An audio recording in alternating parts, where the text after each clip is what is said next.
Did you ever have one of those if I only knew moments?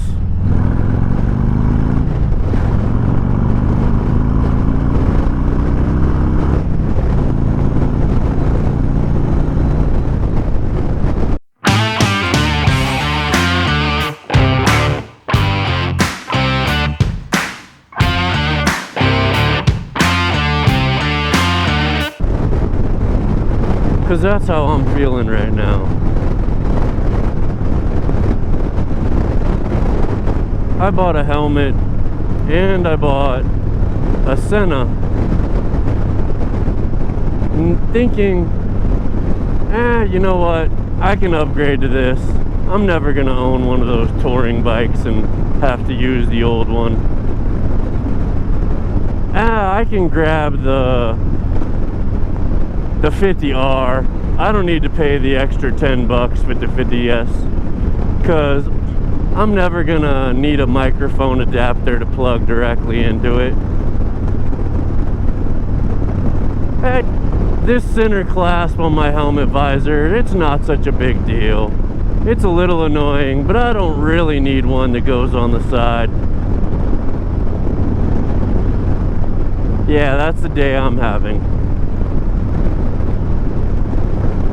where I feel like in order to take my motovlogging to the next level, I need to buy a completely different helmet, a completely different mount for the GoPro, and a completely different Senna. Who needs money anyway? We can just throw it all away for the sake of our motovlogging passion, right?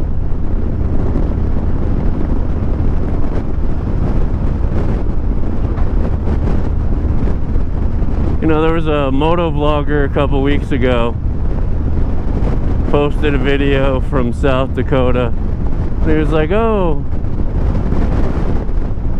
tell me about the animals that you're seeing alongside the road frequently and have to steer around or slow down for. Like, man, you don't even know. Cows everywhere, antelope, elk. Hell, in the time since I've been in Wyoming with a motorcycle, 2 years, I have legit seen a buffalo just standing in the middle of the road. And I get closer and closer, honk a couple times, flash the lights a couple times, and I swear he could communicate telepathy or something. He just looked me straight in the face. He just had that, you're gonna need to find another path look. Just no qualms. There was nothing my motorcycle was gonna do to motivate him to get out of the road.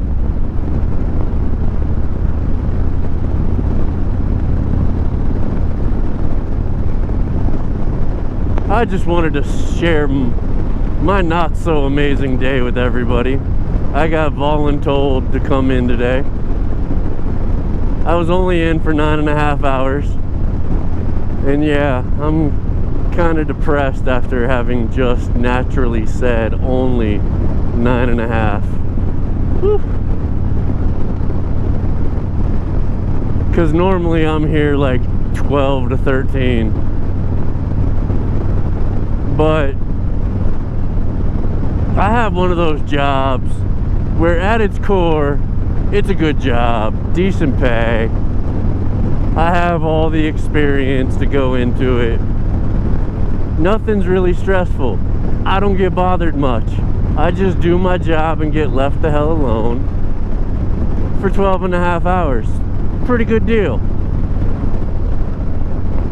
But with that nobody bothering you benefit also comes the cost of communication sucks. You know, I get asked, hey, just come on in, grab one of the front end loaders off the line and go fill some trucks. One of our customers needs to catch up on product, they're behind. Just fill them up and go home. All right. So I come into work this morning and I asked the boss, "Hey boss, how many trucks are rolling out today?" Of course, his response was, "I don't know. They just told me they'd be loading all day. They didn't say how many." Okay. First truck driver shows up about 15 minutes later. I'm all set and ready to go. I grab the driver's attention and say, "Hey, how many drivers you sending me today?" Either 6 or 9. Okay, those are very different numbers. How many rotations are you guys running from my place to yours? I don't know, but I know we're all close to DOT hours, but I don't know, 2, maybe 3. Sweet. So 6 to 9 drivers, 2 to 3 rotations. So anywhere from 12 to 27 trucks. Awesome communication. I don't know if you guys have jobs like that. I'm sure some of you have jobs where you have much better and bigger things to complain about. But it just drives me crazy when a company's been in business this many years and still has these kindergarten, just showed up to the playground for the first time quirkiness to the way they run some stuff. So of course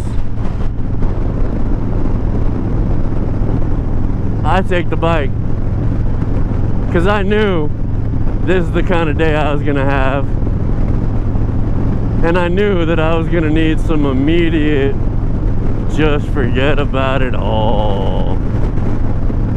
I don't know if you guys actually want to know me or if you just want to see El Guapo. Either way, I'll toss it out there.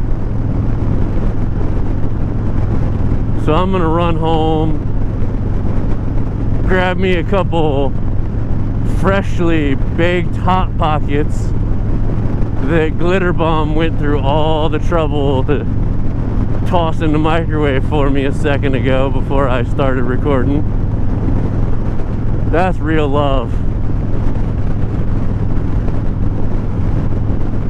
To go through all that trouble of opening up the packaging, sliding it in the little sleeves, tossing it on that little glass disc, and pressing 3 or 4 buttons. That's when you know that you are respected and appreciated,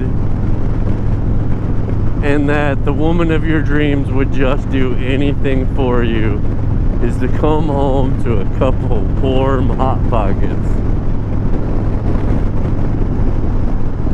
Oh God, I hope you guys share my sense of humor.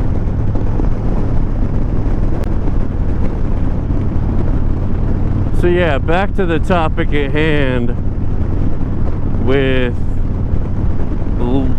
just the massive amount of things to learn when motovlogging.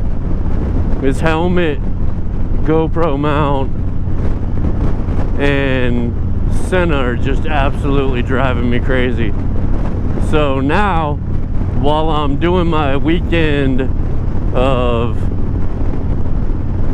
learning Photoshop and learning completely new editing on Adobe Premiere and all this other software I'm going through, I gotta go through and check the Chin Mount website, not just Chin Mounts, the actual brand Chin Mount, and take a look at all the helmets they support, and then look at all those helmets and see which one have the best visor setups that are also Bluetooth enabled, because I want to get the wife set up and be able to dual vlog with her at least once or twice before the season is over.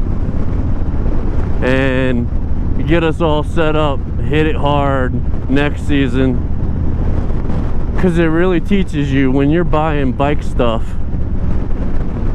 you really got to think about the long game, or you're just going to end up buying stuff 2, 3, and 4 times.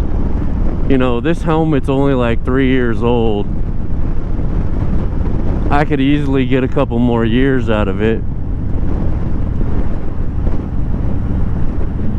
but it's just not worth it. I just have such a high expectation of myself and everything that I do. I gotta get it perfect. I ordered a whole bunch of parts. Now I got them from Amazon, but they're not like Amazon level products. They're actually, you know, real brands that I highly respect, that just happen to also be available on Amazon, because I can get it shipped to me much faster with that ever so fabulous Amazon Prime. I love me some Prime and Prime Rib, but I'm really squirreling at this point. So if you guys, you have any recommendations, and very specifically for Bluetooth capable helmets, they have solid visor clips, whatever the hell you call those little pieces of plastic that you lift your visor with, toss those out to me. If it's something that's going to look really good with the paint job, colorway, whatever you want to call it, on El Guapo, that's a bonus. But I don't want to be called a little Girl Scout biker that had to get a helmet that matched his bike, because, you know, cool factor can go both ways very quickly.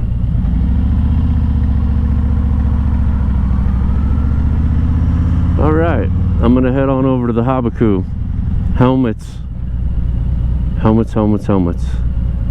And for the love of God, don't throw out the Ruroc 3.0. Everyone I trusted said, yeah, I would definitely depend my life on it, but it's uncomfortable and it's loud as hell. And I don't know what loud as hell actually translates to. You know, that's kind of subjective. That's not a decibel level. Maybe if you've got a decent windscreen on your bike, it's not loud as hell. There's not all that wind noise, and it's just letting your speaker sounds in better. I don't know. And now I'm sounding like a broken record. Helmets, hook me up, you forever bagger riding amazing people that are watching my videos. I'll see you guys in a day or two. I'm trying to speed up the content creation. Remember, don't click those buttons. Resist the urge. Later.